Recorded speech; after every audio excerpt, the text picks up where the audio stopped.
Kalau ahlul jannah itu penduduk asli surga, tidak diperiksa. Itu cuma orang yang mati syahid. Ada 7 orang yang mati karena melahirkan. Wah, ini cuma perempuan yang dapat, laki-laki tidak, karena tidak ada laki-laki yang melahirkan.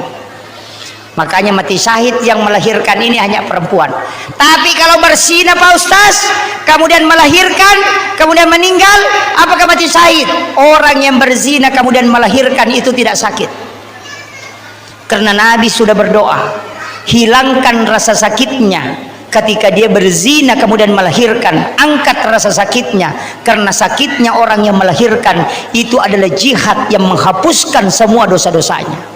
Makanya orang yang berzina biasa lahirnya di WC, tidak teriak-teriak.